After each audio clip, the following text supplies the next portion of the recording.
اسې تاریخ کې خو نشته، خو زه په دې زړه کې وایم چې دې پیو ته به یې څونه چورلکونه والي، چې تاریخونه لیکي چې سپي به یې وله ښکلو. نو چې کوم پی د لیلا په محترمو او مبارکو لاسونو لوشلي شوي دي چې هغې ته به تېرېدل به د سپېره سینګه. دا مجنون تاسو به نوم اورېدلي به لیلا او مجنون. پخوا به د بوډاګانو سړو د ښځو یو بل ته دا د لیلا او د مجنون قصه یې کولې. دا مجنون ښکلي و، د ده قیس نوم و، قیس خو ښشته او دا لیلا تکه توره وه. بعضې علما وایي عربۍ کې دا لیل، دا بعضې علما وایي شپې ته وایي، وایي دا نوم یې په دې وجه و چې لکه د شپې تکه توره وه. او مجنون پرې خدای عاشق کړی، په دې لارو کوڅو کې به ورپسې ګرځېده او د لیلا د کوڅې دا دیوالونه به یې ښکلول.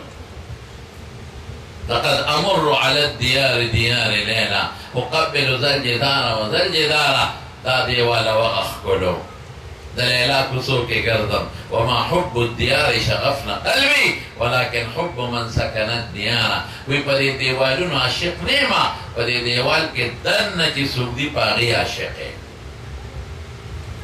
چې خدای سره دې مینه وي، د خدای کور سره به دې مینه وي. چې الله سره مینه وي، د خدای پیغمبر سره به دې مینه وي. چې پیغمبر سره دې مینه وي، نو مولا سره به دې مینه وي، مدرسې سره به دې مینه وي. ولې ځکه همدا مولا او دا مدرسه به تا پیغمبر پېژني. دا قانون شو. نو دا مجنون یو ځل راغی او دا لیلا چې کوم کلي کې وه، د هغه کلي په دې خوا کې یو ځنګل و، بس په هغې کې دیره شو. چې دا لیلا به وځي روځي، نو قطه مې ولیده.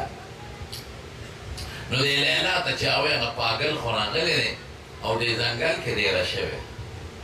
اوخ څه مقلې دې خوري څه حساب نه، دغسې اوږې نار نه ور پروت دی. که چېرې ته بهر ووتې او دې ولیدې یا ستا پلوې ولیده، نو ویندې یو جام پی ورکړل. وی دا یو څه مجنون له چې دا لیلا راکړې، نو صاحبه پی وله ورکړل. وی ها، وی دا واله، وی دا کوم دی؟ وی دا لیلا دا پی راکړې دي. اسې تاریخ کې خو نشته، خو زه په دې زړه کې وایم چې دې پیو ته به یې څونه چورلکونه والي، چې د هغه د کور دیوال ښکلی د هغې. او زمونږ تاریخونه لیکي چې سپي به یې وله ښکلو. نو چې کوم پی د لیلا په محترمو او مبارکو لاسونو لوشلي شوي دي چې هغې ته به تېرېدل به د سپېره سینګه. چې دا به بوټ ګرسکم، دا به سینګ تېرېږي، واه واه، دا خو د لیلا په لاس دا ګړې چیرې نه راوتې دي. دا جام خو به هغې شوړه کړي، دا پی خو به پکې هغې اچولي. ګمان کومه چې دې غریب ته به بس دا یو جنت فردوس و، او څونه به چورلکونه او ګڼاګانې ورته کړي دي پی وسکه. یو بل چې ته لیونی غوندې مجنون و، هغې د ده نه دې خوا ته کېناسته. سبا چې هغه ویندې بیا پی واخېستل وړل، دا مجازي ورته وایي دا بل. وی دا پی څه کې؟ وی دا هغه مجنون له وړم د لیلا عاشقه. وی زه مجنون یم، په لیلا خو زه عاشق یم، راوړه ماله. هغه وایي چې دومره لرې وړم دله به یې ورکړم. پی دوست کله خوا ته قصې پاتې شي. بس پی به راتلل او دا چې چا ورخ نیولی و، دا سر کې پروت و، ده بس کله هغه خوا هغسې پاتې دی. یو ځل لیلا هغه ویندې ته وی، وی هغه مجنون له پی وړې وی او وی ده که نه یو کار وکړه، وی نن پی وله موړه، زه ګورم چې دا په ما یقینا عاشق دی او که نه. ورته وی لیلا نن وینه غواړي. جام یې یوړه، دا چې کوم مجازي د پیو دپاره دې خوا ناست و، هغه ورته وی راوړه پی. وی نن پی نشته، جام تش دی، نن لیلا وینه غواړي. وی پی راوړه، وی پی نن نشته، جام ته وګوره، لیلا نن وینه غواړي. وږېمه، وای وای وای، وږېم وږې، پی راوړه پی راوړه. وی د خدای نېکبخته پی نشته، لیلا وینه غواړي. وی وینې والا هغه شاته پاګل ناست دی. وینه که غواړی غنه غواړه، پی که دې راوړي ماله راوړه.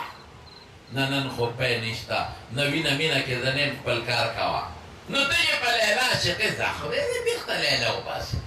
پی راوړه نو ټیک ده، پی نه هغه لاړ اخوار خو په لومبۍ ورځ چې د جام وهلې دی بیا خو یې په سترګو نه دي لیدلي وی لیلا وینه غواړم وی ښه وی د کوم ځای وی ځای خو یې نه دی ښود تپوس نه کې نه تپوس مه کوه لیلا خفه نه شي هله راشه ستن واخېسته دی مخکې ومنډله وینه ته یې وویسته بیا دې بل طرف کې ومنډله وینه ته یې وویسته یو اندام کې ستن منډې وینه ترې راوباسي جام یې وله ډک کړ شابه لیلا له زر رسوه چې خفه نه شي اپای والا هغه وینې والا نو موږ د حضور پاک عاشقان مجنونان یو خو کوم والا پای والا موږ کوم یې والا کا پای والا نمړې وینې والا څوک دي غلی کښېنه جومات ته مانځله ته دې وي ګرمي ده او ته لا د وینې مجنونې